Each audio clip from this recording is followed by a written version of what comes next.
We always talk about the money part, right? It's like that's good and that's important, but fundamentally, to me at least, it's a means to an end. Look at my bank account, like, oh, cool, I have more money here. It's like, oh no, I got to play 2 hours of tennis this morning because that's what I wanted to do today. I didn't want to sit in front of a computer. It was nice today. I'm super excited to have my guest on the show today, the Karwells. I'm going to ask this question. What's something about Sarah not a lot of people know, but gave you a lot of confidence that she would be a good business partner? That's hard because Sarah doesn't keep anything a secret. The e-com part is pure passion. Like, it's 4 years. Like, how did you keep yourself engaged throughout this process? Full transparency, when we first started. As you're thinking about growing your portfolio, you have more investors and you have deals. Can you just kind of walk us through that process? Like, how do you think about the deal? I mean, I think you hit the nail on the head that like there aren't a ton of super viable deals that have enough meat on the bones. Welcome back to STR Like the Best. I'm your host, Michael Chang. It is a special episode today. I'm super excited to have my guests on the show today, the Karwells.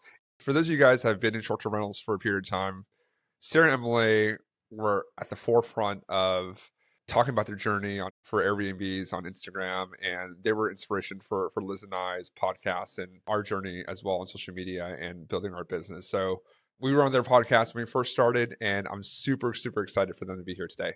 Emily, Sarah, welcome to the show. Thanks for having us. Thank you. We're so excited to be here. And I am as well. So why don't I give you guys a few minutes to introduce yourself? Emily, you want to go first? Yeah, so I'm Emily, the car in the Karwells.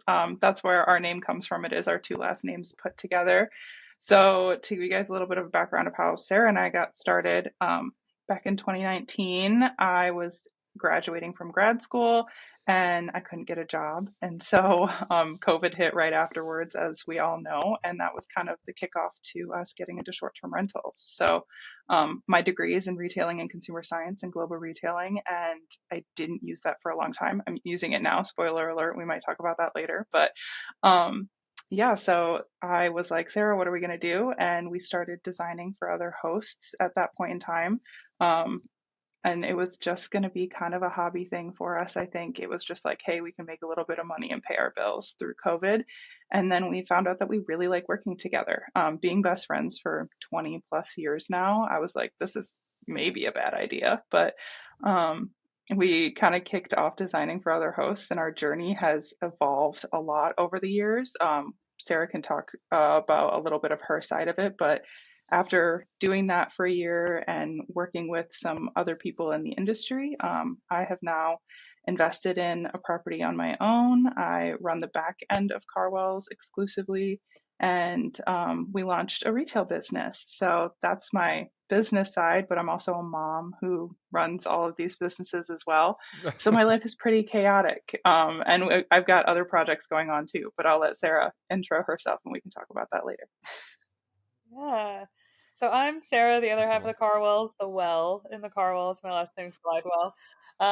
And yeah, Emily and I think it was a really natural progression to think about starting a business together because we had been partners in so many capacities before. We were best friends, teammates, roommates, moved across the country together. And so we had just already been through a lot of big changes, that are stressful and chaotic. And we just really connected well in all of those scenarios. And so starting a business together felt big and scary, but it was a really great partnership because we're polar opposites. And so we kind of make up for what the other lacks. But yeah, we got into short-term rentals in 2019. Like Emily said, we really fell into it. And we started designing for other investors. And over the years, like Emily said, we've just evolved. We've, designed B&Bs, we've invested in our own B&Bs, we've done arbitrage, we've purchased properties, we've raised capital, we've taught other people through our mentorship how to do what we do. And now we do retreats and short-term rental specific products as well. And so we've just kind of touched every corner of this industry, but the industry as a whole has just sparked a lot of passion in us that we didn't know we had previous to COVID happening. So it's kind of a happy story, but we love being involved in this industry in general. And the industry is lucky to have you guys. And I think that's the really cool part. And it's what I really want to talk about on today's episode is the journey, right? You've done a lot of different things within short-term rentals, right? Started designing, arbitrage, and then, kind of where you are today. And, I wanted to highlight that as in, this is an industry really that has a lot of optionality, right? Like you get started, you learn, it's still growing, it's still very young. There's no Bible of short-term rentals, no matter who is like trying to convince you of that. Like it continues to change and evolve, and it really has attracted this very, very kind of unique set of people. Like I come from finance, never thought I would do Airbnbs. Your background, Sarah, your background, Emily, and many others, like our buddy Jeremy, Jeremy Warren, who lives in New York, who I became friends with through looking at a property together in San Antonio. I put it on TikTok, and then he called me afterwards and asked to talk. And then he worked with you guys and introduced me to you guys. So just to highlight, like there's so many different types of people in this industry, and I think that's the kind of cool part is we all come from different backgrounds and we bring our own little flavor to this. And if you're interested in short-term rentals, like it's still early, you can still kind of make your mark in industry in the way that you want to do, whether it's your property or the way you operate your business or your online presence, whatever that is. And then, when Sarah and Emily are really kind of a great case study of that. Before we kind of go in there, and I want to ask a question. You guys are best friends 20 years before starting a business together. I started this business with my wife. We knew each other for a few years, and now we have kids, and it's pretty crazy kind of to mix business with pleasure. I'm going to ask this question. What's something about Sarah that not a lot of people know, but gave you a lot of confidence that she would be a good business partner? I know, like, I didn't prep you for this, but I just thought of it when you were talking. Something that not a lot of people know, but was like, okay, this is something like I know I could, and Sarah and I will figure this out. Yeah, that's hard because Sarah doesn't keep anything a secret online even. So people pretty much what you see online is what Sarah is. So that is hard. I think maybe one thing that she doesn't talk about or brag about really is her loyalty as a friend. So and I think that's like a trait that both of us are really proud of, and especially in our friendship. And so I think starting a business with her, I just knew that she was always going to put my best interest ahead of everything else. And so we have this philosophy between the two of us that we would rather see our business go up in flames than our friendship. And I think that we've just like held to that over the years. So although it's not like a secret she's hiding, people just like maybe don't know how loyal she is. So I think that that's probably it. That genuineness definitely comes through. I think that's why you guys resonate with so many people.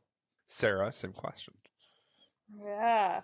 Emily stole my first answer. I was going to say loyalty as well, but I think one thing that maybe a lot of people don't know about Emily that I see a ton of value in Emily is the organization and crossing the T's, dotting the I's, and being super realistic about the outcome. I know that, I am just blinded by optimism over and over again in my life. Like I can just see the best case scenario without any effort at all. And it's really hard for me to see the worst case scenario. And so to have a best friend that doesn't just like put gasoline on the fire and just accelerate without, assessing the risk of things, and instead having a best friend that's very, wait a minute, I don't want to be a Debbie Downer, but this could happen, this could happen, this could happen, and these are all the things that we need to do to mitigate that risk. That has been a secret weapon for me with Emily time and time again. And that's something that I need someone in my corner that's kind of whispering those things in my ear to bring me back down to reality when I'm ready to just like launch something new without being able to see the negatives. That's great. Like, I mean, it just sounds like there's this trusted relationship between you guys, right? Where you value the relationship over the dollars and cents. And, I can a lot of it to being in a committed relationship, whether you call it a marriage or best friendship, where someone that you trust that will put your best interests in mind, right? And that's great with me and Liz. There's no operating agreement. There's no LLC. It's like, look, I mean, everything we do, we're going to do together. The successes, the failures, we don't need to divide it, right? It's both of ours.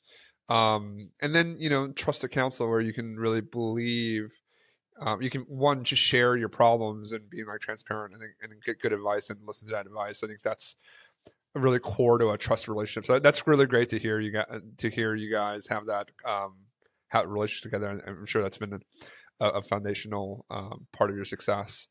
And, to that success, like, kind of question to whoever wants to take this question, maybe just give us a quick overview of, 2019, you're starting to design, COVID hit, starting to design. I know you started arbitrage in Texas, and maybe just give us, a 2-minute, summary of what you've done and what you're working on now. Yeah, I can take this one and try and run through it as fast as possible. But in 2019, when COVID hit, really right at the beginning of 2020, I had a few arbitrage properties that Emily had helped me install, and Emily was, her full intent was to get a job with her degree after just graduating, and we enjoyed that process together, but it was never formalized. We weren't anticipating growing it into anything. And when 2020 hit and Emily couldn't get a job and I had to figure out how to pay for these rents that were, the apartments were really much more vacant than they were pre-COVID hitting, we just started designing. We started offering interior design services for investors for about a year and a half. And so we would, work for dirt cheap in exchange for those investors to kind of fill us with the knowledge that they had, and just kind of introduce us into the industry. We didn't know that there was any formal mentorships at the time or anyone who was really willing to teach us, and you couldn't get a degree in it. And so we were working for pennies with intent to kind of learn the ins and outs of this industry. In 2021, we decided to kind of set that aside because we really wanted to be the investor. Like, we didn't want to stay in the interior designer role. And so we spent 2021 partnered with a fund, learning how to raise capital, learning how to market services, learning how to, really analyze deals in any market, any property, anytime. And just got, the education that we were looking for. But at the end of the day, working for that fund, it wasn't really building our own brand. It wasn't building our own portfolio of properties. And so we were a part of that until it just didn't make sense to be a part of that anymore. And so at the end of 2022, I believe, we stepped away from that fund, and we started investing. At that point, I had one property, working on my second, and we had started having investors reach out, and we started having, money coming in from other people that we weren't anticipating coming in. And so we really realized at that point in time that it was time for us to jump off and kind of do our own thing. And so in 2022, or I guess beginning of 2023, we launched our own mentorship to educate other people on the education that we had received over the last 3 years. And we started raising private capital for properties that we wanted to move forward on ourselves and continue investing in our own projects. So since 2023 till now, we have been consistently educating other people on how to do what we do. We've been consistently using other people's money to fund these Airbnb deals, and then we've consistently been reinvesting our own money into our own B&Bs, all while also growing the Karwells brand and starting to dabble in e-commerce, because Emily is super passionate about that, and we want to make sure that this is something that is, fueling our passions alongside fueling our the financial side of our business as well. So we've, kind of been in this boat for the last year and a half and have been feeling confident that this is kind of the lane we want to stay in. Hey guys, I hope you're enjoying the episode so far. If you can think about how you found this podcast, maybe it was on TikTok or Instagram, or maybe someone shared it with you. I don't run ads for the show or have any sponsorships. So the only way this grows is through word of mouth. If my podcast is valuable for you in any way, please hit the subscribe button and share this with someone who you think would help their investing journey or business. Thanks a lot, and let's continue on with the episode. Let's go. Okay. There's a lot to unpack there, but I want to start with the passion part. The e-com, maybe Emily said the e-com part is your passion. Like, was this always kind of part of the plan? It's like, okay, we're doing the design stuff and then the education stuff, but like eventually I want to create the brand and the product. Maybe just walk us through that, because it's 4 years. Like, how did you keep yourself engaged throughout this process? Yeah. So full transparency, when we first started design, Sarah was like, hey, we're going to have to like put the e-commerce stuff on pause for a little while we like grow everything else. And I was like, cool. Yeah, that's fine. Like, I'm getting my creative itch scratched with designing, right? So I was like, okay, let's kind of put that on pause. And we've dabbled in like talking about products that we wanted to do over the years. And a lot of the times it comes from like, we'll be shopping for something that we're designing our own short-term rental. And I'm like, oh, it'd be really nice if I had that thing. And I was like, oh, that's missing from our property. And so I've always wanted to launch it. It just was a matter of being able to fund it because e-commerce is not cheap by any means, Yeah. and then having the Yeah. time to do it. So I decided to do that after I had a baby, which Mm. maybe I don't actually have the time to do it, but um, yeah, over the From 12 to last 3 year, Sarah a.m., and I, you're free. You're free. yeah, exactly. But over the last year, Sarah and I have been really intentional about outsourcing things that are not in our genius zone. So we have like people taking care of our emails, we have a VA, we have people doing sales calls for us. So there is so much more time for us to focus on the things that we really truly love.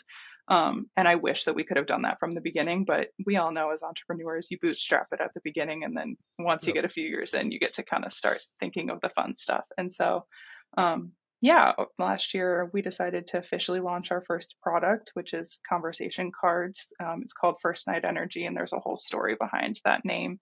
But we're hoping to expand to home decor for sure, because we just love the idea of being able to place things that are realistic for short term rentals. Because if you've designed one, you know that not all furniture or decor makes sense in one, but also dabbling in my true passion, which is fashion. So we would love to do some sort of like clothes, whether that's like partnering with other brands in the industry or just launching our own line of merch or clothing or anything like that. But I get to kind of dive back into my degrees, use those papers that have been gathering dust in my closet for the past 5 years, and kind of get to play in that. So I'm still interested in real estate. I think the past 5 years have taught me that like long-term wealth comes from investing in real estate. And so when I think about my son's future, that's the kind of thing that I want to Yeah. be in, and I fell in love with it. But I get to do my passion now, which is really exciting.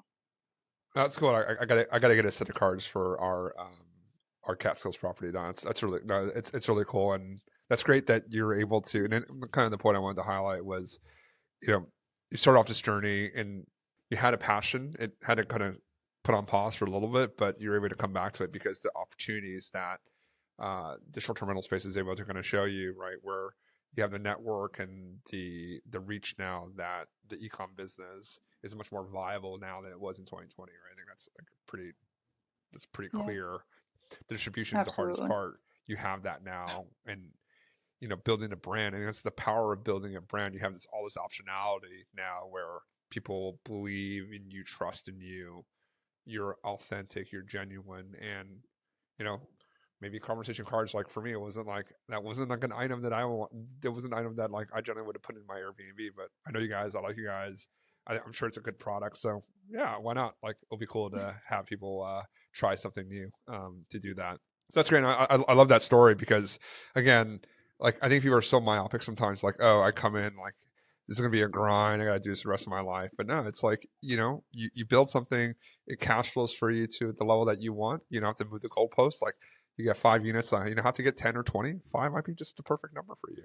And then that's the base for you to do something else in life.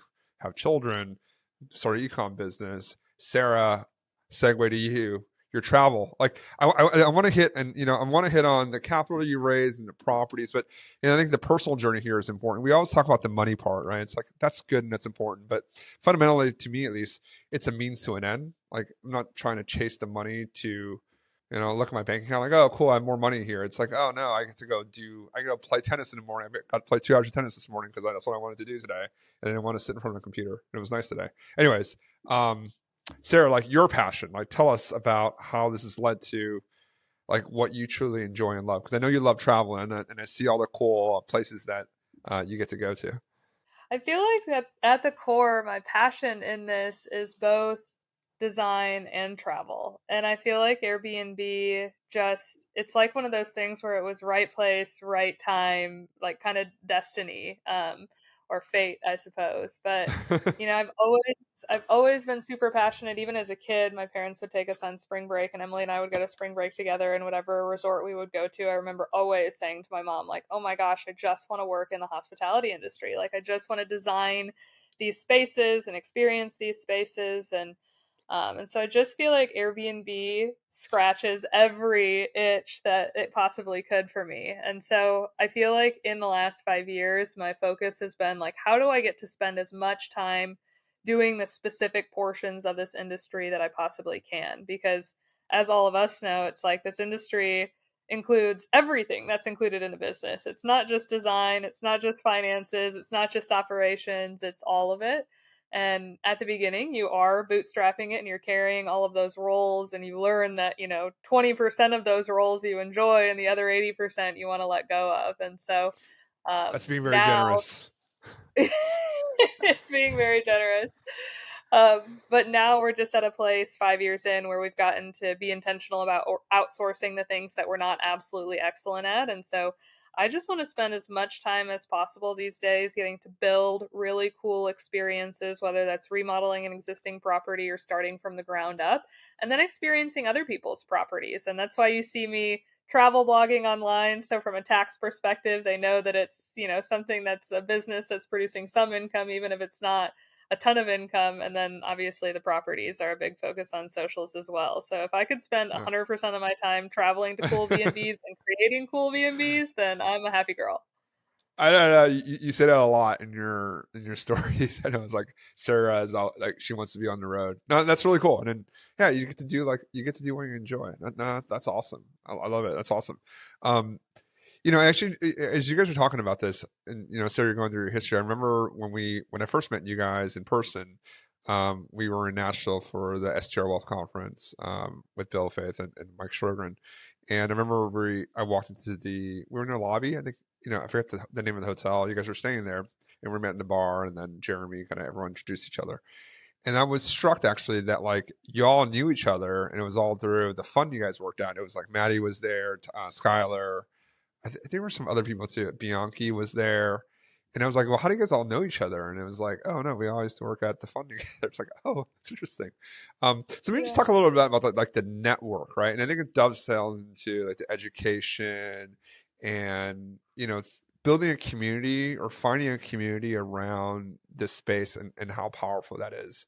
Because I was really reminded of that, like when you were saying, I was like, oh yeah, I remember us sitting there and, I remember having like a long conversation with Skylar and Maddie about like construction management and like all this stuff. I was like, oh, this is really cool. And then you guys all knew each other. I was like, oh, I didn't even know you guys all knew each other. Maybe we could just talk about that for a little bit.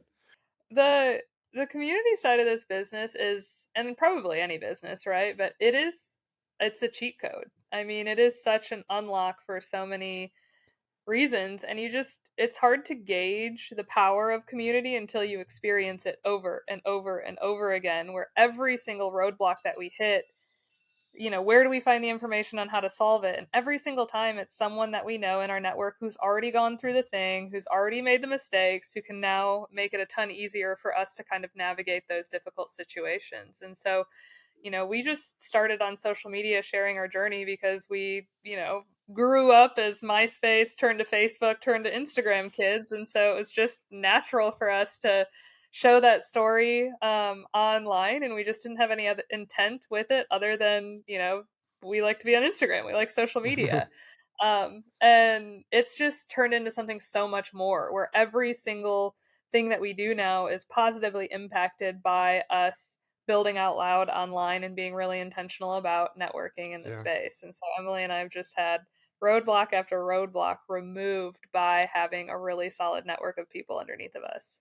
Our network started all the way back from when we were designing. I mean, just last year when we were in Nashville, we ran into Mike at the little gathering that you had at the Hotel One, and he was one of our first ever design clients. And we met him when we were designing. We got introduced to Fede when we were designing. And then we got introduced to Jeremy when we were designing. Jeremy introduced us to you. And so all the way back from when we were designing, our network has started, and we've been able to benefit from it. And then we've been able to give that education to other people as well. So I think it's just been life-changing for everybody. And there's just like no way we could get to where we are today. Sarah and I always say this all the time. There's really like nothing special about us. We're just two small town girls, and we just like figured it out. But our network has been a huge part of that. You guys are special because there are a lot of small town people, boys and girls, that like never get out, and it takes bravery and it takes resolve and it takes resilience to put yourself open like that online. And then when you started, I'm sure it was like two people that were watching you. It was like your boyfriend and husband and like your parents, just like, oh, what you guys are crazy. What are you doing? It's like no one cares, no one wants to know. You're sharing too much. It's embarrassing. And then it takes perseverance to do hard things, and you cross the chasm to do that. So I just agree with you there. You guys, it is a special thing to do. It really is. They went through the same thing. It's hard to speak to a camera when no one's looking at, no one's listening to you. You're like, the heck am I doing here? But you know, it really highlights the power of, you know, you use the word a lot, intentional. I think that's a really key point. Just be intentional about like what you're doing. If you're really interested in real estate, short-term rentals, really any business, any venture, have a goal of what you want to do, and like find people along the way that have done that or are doing it or are doing it. It'll just make it so much more fun and enjoyable, and you're gonna be better at it. And you just never know where that path leads. Like, you know, the how I met Jeremy. I don't know if I probably shared it with you guys. I was in San Antonio. I was in Austin for a conference, and my wife and I drove down to San Antonio to look at a property, and then we were just like walking through a property, and we're like, oh, okay, this is what we see, this is what we like, what we don't like. And then Jeremy, who's like, oh, I saw that. And it's like, that's how I would look at a property. So then like, he messaged me. He's like, oh, hey, can I talk to you? I was like, sure. But, you know, you might be someone random. I don't really want to talk to you. But anyways, it was like a traffic jam on the way from Austin to San Antonio. So I was sitting in traffic. I was like, he lives in New York. What's the harm? I'm going to call and then talk for like an hour and a half. And then, yeah, like, you know, going to his wedding, and I met his girlfriend or his fiance, and like all this stuff. It's just like all these little things that come from being intentional and sharing. So if you're listening to this and maybe you're like, I want to get started, I don't know where to begin.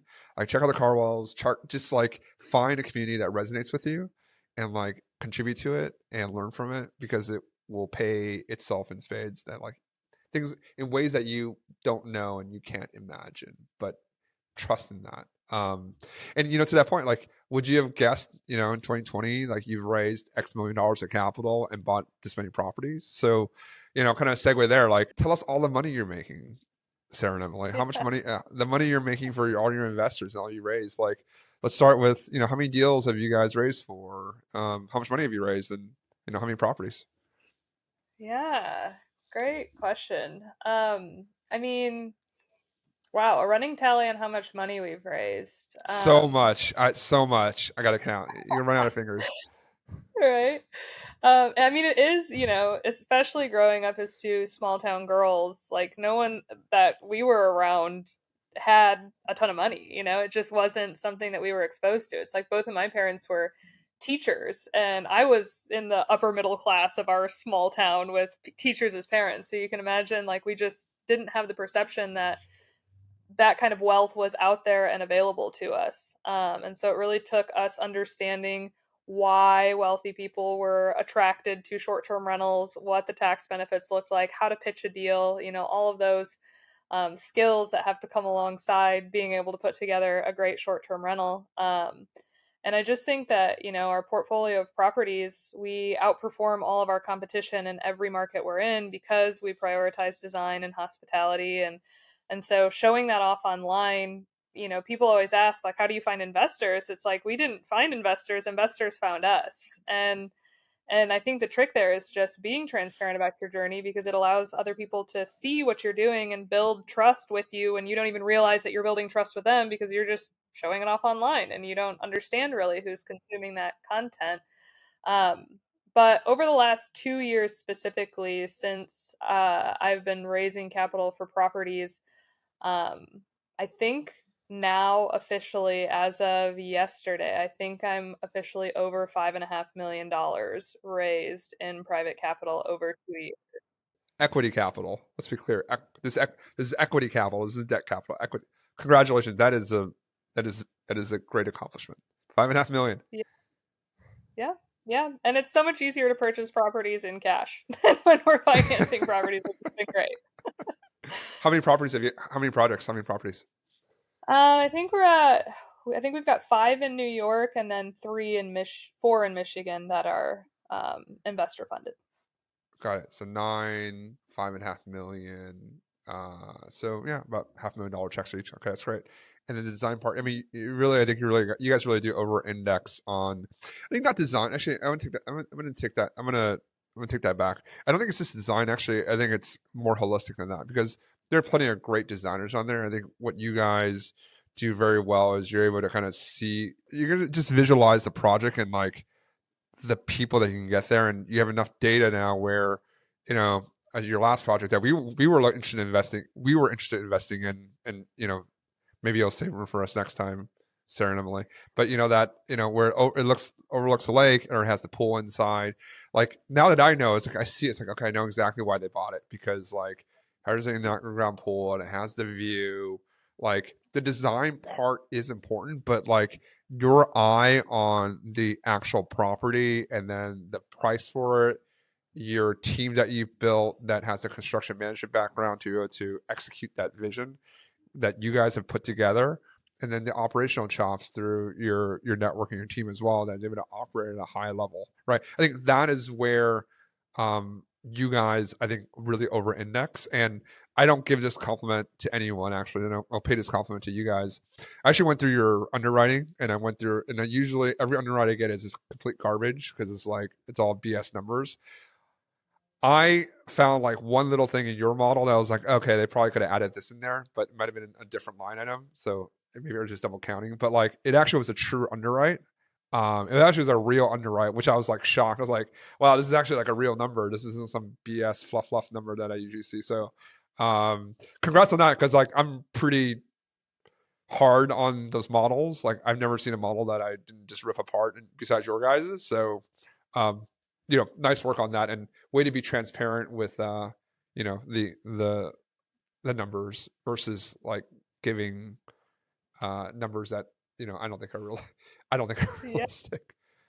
Yeah, I mean, I really appreciate that because we preface every conversation with every investor that like on paper ours likely are not going to look the sexiest because we try and be super conservative, we underpromise and overdeliver, and so they really have to trust that we know what we're doing and trust that we are being super honest and that other people's underwriting is not including a lot of the numbers that need to be included in there. And I mean, I just don't ever want to be on the back end of a deal where all of a sudden they're like, wait, these expenses are double what you projected. Like, I want, I want to be putting a smile on investors' faces over and over again, not, get the deal done and then have them frustrated the entire time the deal is operating. So, but it took us putting our own skin in the game and investing in our own properties and really getting intimate with those numbers on our own dime before we started raising private money. So we had a really clear, solid expectation of what those costs were going to be.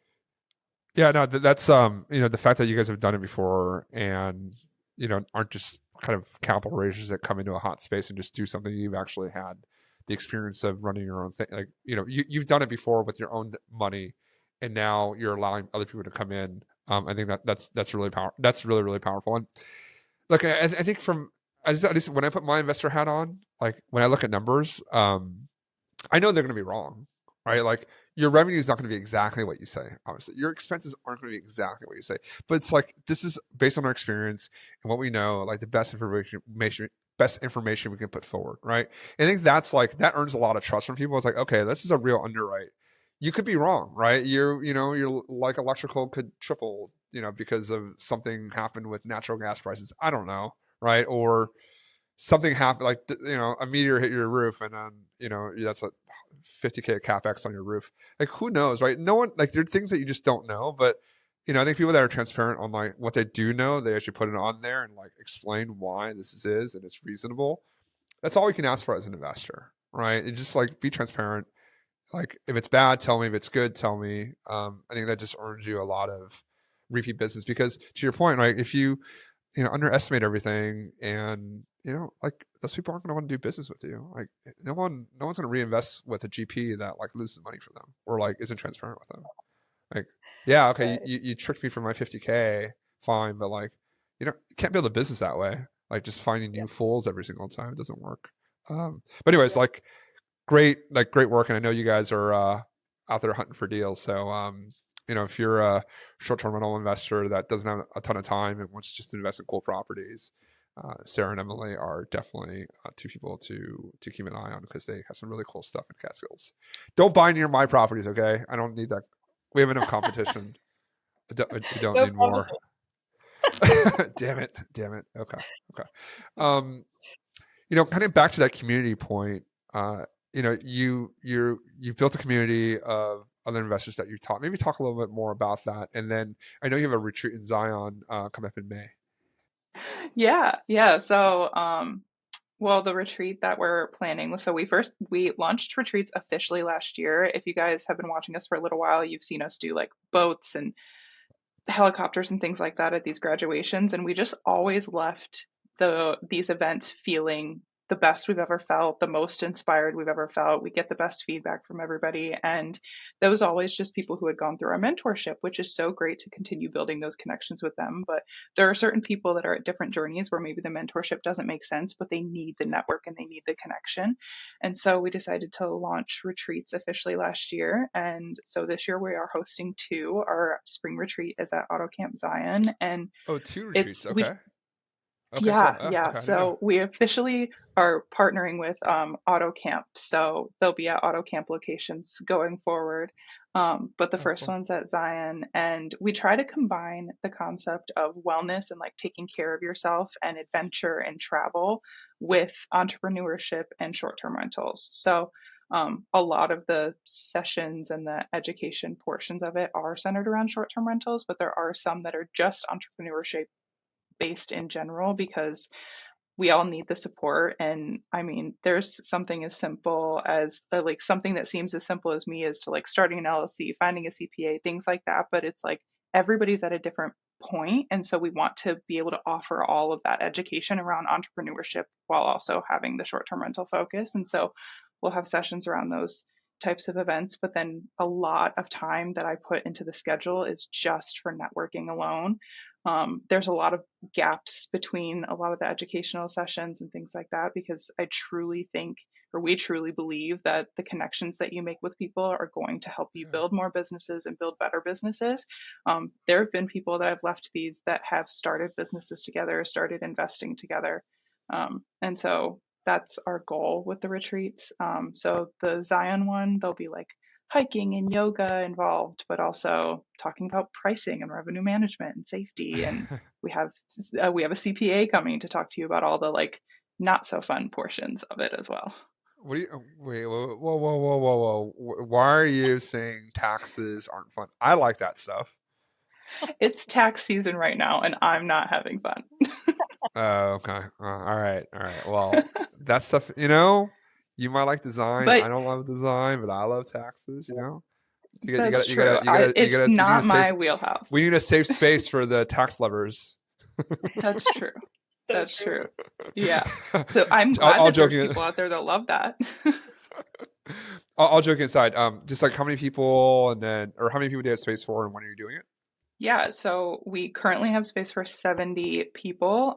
If we get to the point where we have 70 people and that we have like a swarm of people that really want to come, we can talk to AutoCamp about potentially expanding our group block if they still have room available, but we're set at 70 right now.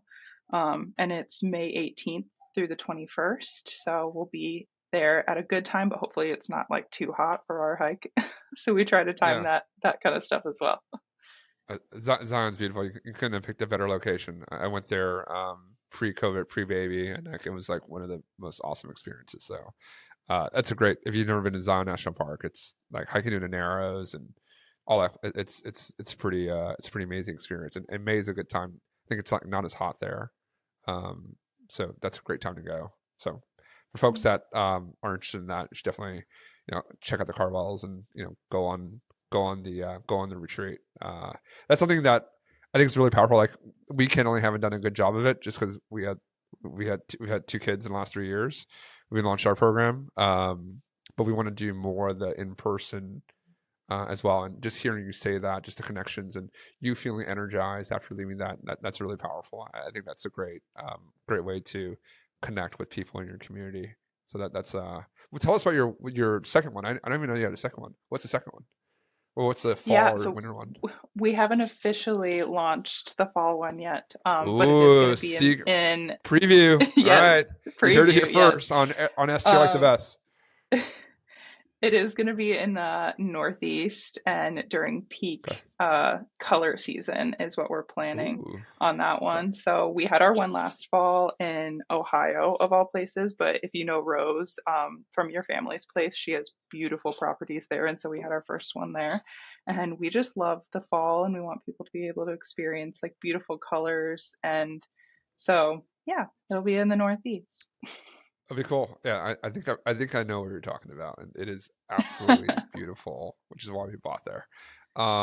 That's great. That's great. I love that. And then maybe Sarah, to you, as you're thinking about growing, you know, growing your portfolio, right? Growing, working with investors, just and I know before we came on, you were saying that you have more investors and you have deals. Maybe just kind of walk us through that process. Like, how do you think about the deal, right? Like what gives you confidence to bring this in front of your trusted community and they're like, hey, I think this is a deal that makes sense? Because like really not all deals make sense, especially a deal where there's a manager in the middle, right? Where so for folks that don't know this, it's like you buy a deal, right? Or so you buy a property, call it like $500,000, and then you got to put money into it to make it nice. You got to furnish it. That's generally another six-figure number. And then you have to have someone manage that too. Like that's separate from buying and repositioning that property. And property manager generally is 20-25% of the gross revenue. So that they do take a pretty big chunk off the top.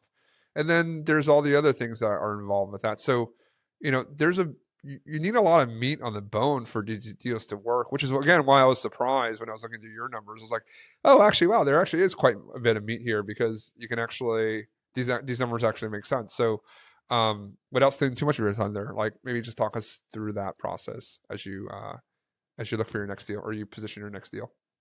Yeah. I mean, I think you hit the nail on the head that like there aren't a ton of super viable deals that have enough meat on the bones for you to split the pie several ways. And so that's why we end up in situations where we have more investors than we have deals, because we're just, we're not willing to walk into a deal that has any potential of being a huge headache on the back end. That's too high risk. Like that, we make enough money to live, and these projects that we're moving forward on have to have at least some sort of a lifestyle component to it for it to make sense for us to spend our time doing it. And so we're really focusing on properties that are within 3 hours of a big metroplex. That's why you see us in upstate New York. We get a lot of the traffic from Boston and New York City, and then middle of nowhere Michigan, we get a ton of traffic from Chicago and Detroit. And so we're really focused on, properties that have irreplaceable amenities, whether it be waterfront or some, unique feature of the property that somebody else couldn't just build in. And then we always preface each deal with the investors that we work with that we are always going to be spending more money upfront on the project than probably anyone else will. But it's because we're focused on the back end side of the business and wanting to maximize the revenue potential of that property. And sometimes we just don't know exactly what that revenue potential is because we know we're coming into a market where we will be the best operator. We will beat all of the numbers that are currently showing on AirDNA. And so we just know that we're playing in that upside potential, and we have to have investors that are willing to spend more money than maybe it makes sense on the front end to cater to that back end upside potential that we want to be paying attention to. So we have to find investors that understand that vision, that can understand that proof of concept that we've already shown in all of our other properties where we've spent more of our own money on things that maybe didn't perfectly pencil, but we saw the potential in. And so we're looking for a specific property with a specific investor in a specific area, and those properties go quick because we have yet to have a property that's not way over the profitability that we're projecting the property to make out the gate. So investors see that and they're like, wait a minute, something here is working and we don't understand the ins and outs of it, but we know they do, so let's get on a project with them.